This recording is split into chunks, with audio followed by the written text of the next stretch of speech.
When is it okay for you to yell at your parents?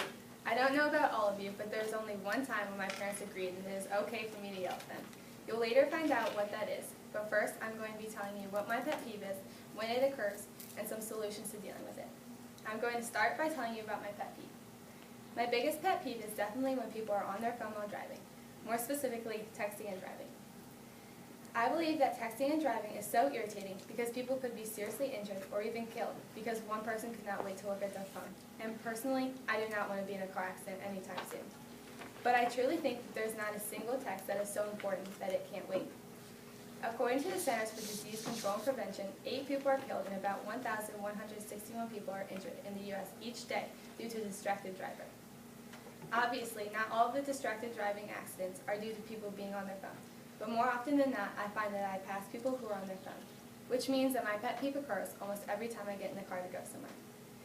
Most times, when I look out the window in the car, the person in the car next to me is on their phone and it drives me insane. We can all justify a good amount of people we may pass while driving are on their phone or distracted by it. They may be reaching for it, looking for it, or they may be on it.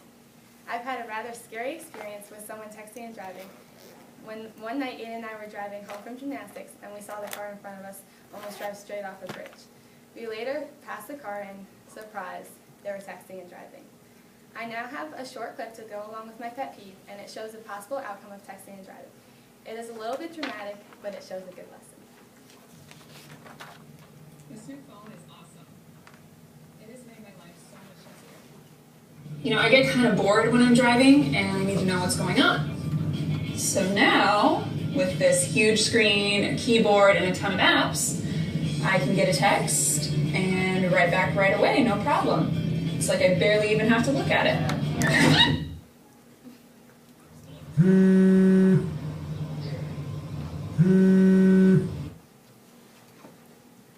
After watching that video, I hope we can all find some solutions to this issue.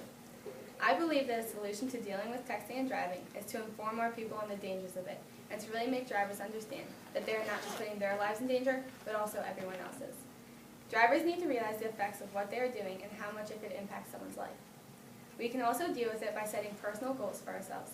It could be by turning your phone off completely while you drive, by putting it in the back seat where it is out of reach, or simply by resisting the temptation of the device.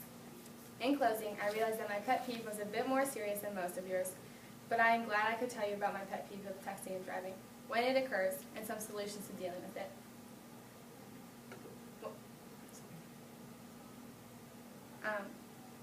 I hope that after watching the video and listening to my speech, you may reconsider grabbing your phone while in the driver's seat. So back to the one thing I'm allowed to yell at my parents for.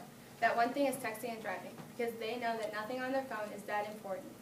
Now try putting things into perspective and ask yourself, is one 5-word text really worth your life or someone else's?